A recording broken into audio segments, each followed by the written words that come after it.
બંગાળના ઉપસાગરનું વહન well-marked low pressure થઈને તેનો સીધો માર્ગ ગુજરાત તરફ આવશે અને ત્યાંની ધરી જે છે મોન્સૂન ધરી એ પણ 22 તારીખથી સરકીને મધ્યપ્રદેશના ભાગોથી ઓડિશાના ભાગોમાં થઈને આવશે. આ સિસ્ટમ ઓડિશાના ભાગોમાં થઈને છત્તીસગઢના ભાગોમાં થઈને ગુજરાતમાં આવતા ગુજરાતમાં ભારેથી અતિભારે વરસાદ કરવાની શક્યતા રહેશે.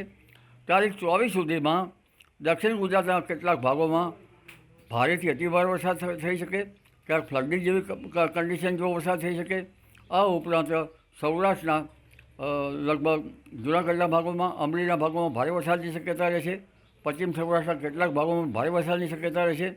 કોઈ ભાગોમાં 7 ઇંચ કે તેથી વધુ વરસાદની શક્યતા રહેશે અને જામનગરના ભાગોમાં પણ 5 ઇંચ જેવો વરસાદની શક્યતા રહેશે.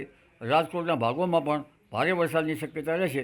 સુરેન્દ્રનગર હળવદના ભાગોમાં ભારે વરસાદની શક્યતા રહેશે. આપણા લીંબડી, ચોટીલા, વાંકાનેર, થાન આ ભાગોમાં પણ ભારે વરસાદની શક્યતા રહેશે. વિરંગામના ભાગોમાં પણ સારો વરસાદ થવાની શક્યતા રહેશે. એટલે આ સિસ્ટમનો જે છે કેટલાક ભાગમાં જે વરસાદથી વંચિત છે એવા ભાગોમાં પણ વરસાદ થવાની શક્યતા રહેશે. જેમાં ઉત્તર ગુજરાતના કેટલાક ભાગોમાં તો 3 થી 4 ઇંચ જેવો વરસાદ થવાની શક્યતા રહેશે. પંચમહાલના ભાગોમાં 5 થી 6 ઇંચ જેવો વરસાદ થવાની શક્યતા રહેશે.